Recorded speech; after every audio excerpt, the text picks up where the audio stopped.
वैज्ञानिक लोग चांद तक पहुंच गए। बोलो हाँ। चांद की बातें, मंगल की बातें करने वाले धरती पे बिना चूल्हे के हम मरने को मजबूर हैं, बिना सिलेंडर के, बिना गैस के। बोलो हाँ। क्या करोगे चांदवान में जाके? यहां बिंदास जिंदगी जी लो, खुशहाल तुम भी जियो हम भी जिए। अब यहां मार रहे हैं, एक देश दूसरे देश को मारे डाल रहा है। एक देश ने एक देश के बच्चों पे बम फेंक दिया, स्कूल के बच्चे, 150 लड़कियां छोटी छोटी स्कूल के बच्चे मर गए। बोलो हाँ। और बात कर रहे हैं चांद में जाने की। यहां मानवता को ही बचा लो। यहां मुझे लगता है बड़े बड़े बम, बड़े बड़े परमाणु, बड़ी बड़ी मिसाइलें बनाने से अच्छा है कि लोगों के हृदय में प्रेम जगाया जाए, लोगों के हृदय में सद्भावना जगाई जाए, लड़ाई ही ना हो। तो आविष्कार करने की मिसाइलों की जरूरत क्या है? कोई भी युद्ध होगा तो वो लोग मरते हैं युद्ध में जो निर्दोष होते हैं। बोलो हाँ। एक व्यक्ति की अकड़ से ना जाने कितनी मानवता समाप्त हो जाती है। इसलिए कहता हूं, मंगल पर जीवन ढूंढने से अच्छा है जीवन को मंगलमय बना लो। क्या कहती हो मेरी माँ? दुनिया बड़ी तरक्की कर गई, पर तरक्की किस बात की हुई है? हम तुम्हें मार डालेंगे। तरक्की किस बात की हुई है? बोलो। हम तुम्हें, हमारे पास परमाणु है, हमारे पास मिसाइल है, हमारे पास टेक्नोलॉजी है, हमसे पंगा मत लेना वरना परमाणु पटक देंगे। यही तो चल रहा दुनिया में। आजकल का व्यक्ति दूसरों को मार करके पावरफुल बनना चाहता है। हमारे भारत के उन ऋषियों का योगदान समझो दोस्तों। हमारे ऋषियों ने परमाणु बनाने में समय नहीं लगाया। उन्होंने कहा परमाणु बना के दूसरों को मारें क्यों, आत्म कल्याण करने में समय लगाया है, मानवता को बचाने में समय लगाया है। इसलिए हमारे यहाँ जब दुनिया में दवाई नहीं थी तब हमारे यहाँ आयुर्वेद था। क्या था? हमारे यहाँ औषधियां हैं। हम मारना नहीं चाहते, मरते हुए को दुनिया मिसाइलें बना रहा है, हम औषधियां बना रहे हैं। इसलिए हमारे यहां आयुर्वेद है। बोलो हाँ। लोग कहते हैं कि भारत ने क्या किया? दुनिया को आयुर्वेद भारत ने दिया है, दुनिया को शून्य भारत ने दिया है। बोलो हाँ। भारत का योगदान क्या है? दुनिया को शांति से जीने का सुंदर सा विचार ज्ञान भारत ने दिया है। बोलो हाँ। अच्छा बताओ, शांति बड़ी है कि युद्ध बड़ा है? जोर से, जोर से तो बताओ। शांति वाले कृष्ण शांति दूत बन करके गए और परमाणु बनाने वाले, एक तरफ बम और मिसाइलें बनाने वाले और एक तरफ शांति की बात करने वाले, कौन बड़ा है? इसलिए शांति का कोई विकल्प नहीं है। इसलिए कहता हूं मानवता की रक्षा शांति से होगी। शांति जरूरी है। इसलिए हमारे ऋषि मुनि शांति पाठ करते हैं। शांति जरूरी है। इसलिए भारत सबसे अमीर है। बताओ, भारत गरीब है कि अमीर है?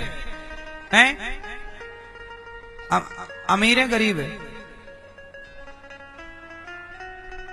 भारत सबसे अमीर है। कैसे?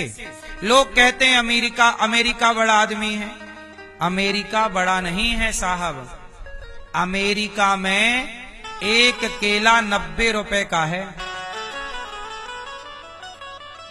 एक केला 90 रुपए का।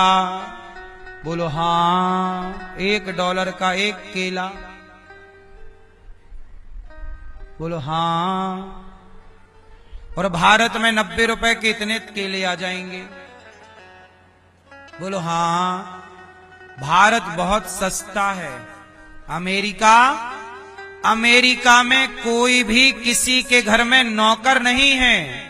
वहां नौकर रखने की ताकत नहीं है वहां के लोगों की। महंगाई इतनी है।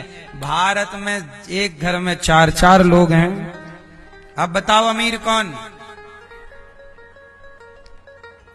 भारत के लोग अमीर हैं। जितने प्रसन्न खुश भारत के लोग हैं, पूरी दुनिया में इतने खुश लोग कहीं नहीं हैं। सारी दुनिया में तनाव, टेंशन, डिप्रेशन है। भारत में आप लोगों ने कथा सुननी छोड़ दी, इसलिए आपका मुंह भी बंदर जैसा बन गया। कथा सुनते रहते तो आप भी खिलखिलाते, मुस्कुराते रहते। जो कथा सुनते हैं वो खुश ही रहते हैं। आप देखो अभी खुशी है। क्यों मैया खुश रहती हो? जो कथा से दूर हैं, सत्संग से दूर हैं, वो यहां भी टेंशन में है। बोलो हाँ। इसलिए सत्संग से जुड़े रहिएगा। सुनो, सुखदेव जी ने भागवत की कथा परीक्षित जी को सुनाई। परीक्षित जी ने कहा, गुरुदेव ये बताओ मूल सिद्धांत क्या है, मैं क्या करूं? तो सुनो, अत्र सर्गो विसर्गश्च स्थानम पोषण मूतया मनवंतरेशानु कथा निरोधो मुक्तिराश्रय। एक बात आज मैं आपको समझाऊंगा। आश्रय, बोलो एक बार सब लोग, आश्रय क्या है? क्या मतलब हुआ आश्रय का? आश्रय का मतलब है कि आप लोग किसके आश्रित हो? किसके? आप किसके आश्रित हो? किसके? भाभी के? सुनो, किसके आश्रित होना चाहिए? भगवान के। सहारा दूसरा ना हो। हाँ, सहारा कोई ना भैया, सहारा कोई नहीं। द्रौपदी जब तक सबको बुलाती रही, कृष्ण खड़े रहे। भगवान कहते हैं कि दूसरा कोई सहारा ना हो। दूसरा कोई, आपके पास यदि दूसरा सहारा है तो भगवान फिर अपना हाथ नहीं लगाएंगे। भक्त को एक ही भरोसा होना चाहिए। किसका? भगवान का भरोसा। इसलिए आप लोग किसी और के भरोसे ना रहा करो। हम बार बार आश्रित पर नजर आपकी केंद्रित करते हैं। एक भगवान का भरोसा। यदि दूसरा भरोसा आया तो भगवान अपनी कृपा हटा लेते हैं उसके भरोसे। चलो पहले उनसे काम चला लो। भगवान उनके हैं जो भगवान के हैं। भगवान उनके नहीं हैं जो भगवान के नहीं। आपको पहले भगवान का होना पड़ेगा। कैसा होना पड़ेगा? पूर्ण रूप से होना पड़ेगा। पूर्ण समर्पित होना पड़ेगा।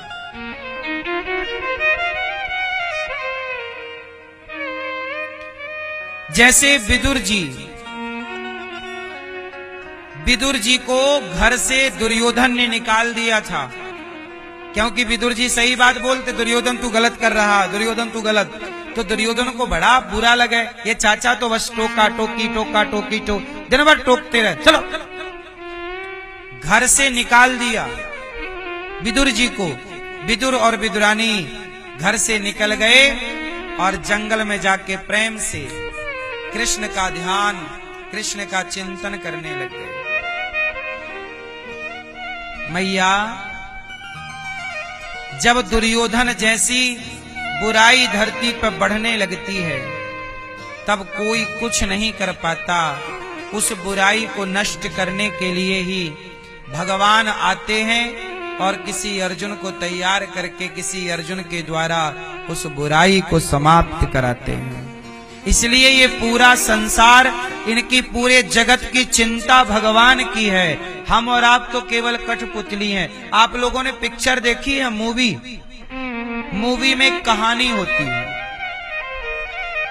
आप पे और हम पे भी कोई पिक्चर बन सकती है। बोलो हाँ। बहुत ध्यान से देखने पर पता लगेगा कि आपकी जिंदगी एक मूवी ही तो है। आपके साथ जो हो रहा है, जो हो चुका, इन सबको लिखकर एक पिक्चर बनाई जाए तो एक अच्छी कहानी बन जाएगी आप पर। बोलो हाँ। इसका मतलब है आपकी अपनी जिंदगी एक पिक्चर है, एक मूवी है, और आप किरदार हैं उस मूवी के, जो ईमानदारी से वो किरदार निभा रहे हैं। अच्छा ये बताओ, आप में से कितने लोगों ने रामानंद सागर जी का महाभारत देखा? महाभारत देखा? टीवी पे आता है ना। सुनो मैया, टीवी पे महाभारत आया, रामायण आई थी टीवी पे कोरोना काल में। रामायण देखी कि नहीं? बोलो। रामायण देखी? बोलो हाँ कि ना। महाभारत देखा? अच्छा ये बताओ, आज महाभारत को एक सीरियल बना दिया गया है। उसमें एक दुर्योधन की एक्टिंग करता है, एक कर्ण की एक्टिंग करता है, एक द्रौपदी की एक्टिंग है, एक धर्मराज युधिष्ठिर की। लेकिन एक बात बताओ, रियल में दुर्योधन, रियल में दुशासन, रियल में द्रौपदी और रियल में जब धर्मराज थे, तो क्या उन्होंने कभी सोचा था कि उनकी कोई पिक्चर बनेगी, कोई सीरियल बनेगा? लेकिन उनके जीवन में हर घटना समाज को मैसेज देने की घटनाएं थी। इसका मतलब ये है कि दुर्योधन हो या धर्मराज युधिष्ठिर, ये सब किसके हाथों पे नाच रहे थे? बोलो जोर से। कृष्ण के हाथों की पुतली है। इसलिए रामायण का सीरियल बना, सबने देखा, राम जी की चर्चा सबने सुनी और देखी। ऐसे ही विवेकानंद जी, रामकृष्ण परमहंस, मीराबाई, तुलसीदास, सूरदास, सब पर एक एक मूवी है, सब पर एक एक सीरियल है। आप पर भी एक बनाया जाएगा तो अच्छा, आप पर भी एक सीरियल बन जाएगा, एक मूवी तैयार हो जाएगी। समझो ना, ये जिंदगी क्या है? मीरा कौन है? मीरा एक सीरियल की किरदार है। अनिरुद्धाचार्य कौन है? परमात्मा की मूवी का एक किरदार है। मैं तो केवल अभिनय, वही अभिनय कर रहा हूँ जो अभिनय भगवान मेरे से करा रहे हैं। मैं वही बोल रहा हूँ जो डायलॉग परमात्मा मुझसे बुलवाना चाहते हैं। ये सब खेल किसका है? मुझे चला कौन रहा है? मुझसे बुलवा कौन रहा है? आपको चला कौन रहा है? आपसे बुलवा कौन रहा है?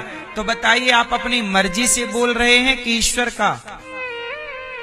तो फिर ये जिंदगी एक मूवी है और यहां सब अपना अपना किरदार निभा रहे हैं। और किरदार में जब पिक्चर बनती है तो कोई प्रेम करने वाली प्रेमिका भी होती है, तो कोई लड़ने वाला विलन भी होता है, कोई सहारा देने वाला भी है, तो कोई धोखेबाज भी मिलता है। उस एक ही मूवी में सब भरे हैं। बोलो हाँ। और सबको भरा गया, इसलिए मूवी अच्छी लगी। यदि हीरो ही हीरो होता, कोई उसके जीवन में कष्ट ना, तो वो मूवी हिट ही ना होती। बोलो हाँ। मैया, जिंदगी कैसी, सीधी है या यूं? वेंटिलेटर पर जब आप जाते हैं तो लाइन कैसी चलती है, सीधी या टेढ़ी? बोलो।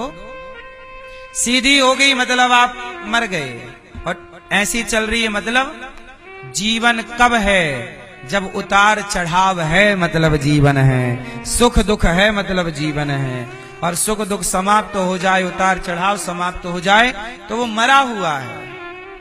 इसलिए संघर्षों को चुनना ही अच्छी बात है। और जीवन में ये सब कुछ ईश्वर का खेल है, आप ज्यादा परेशान ना हुआ करिए।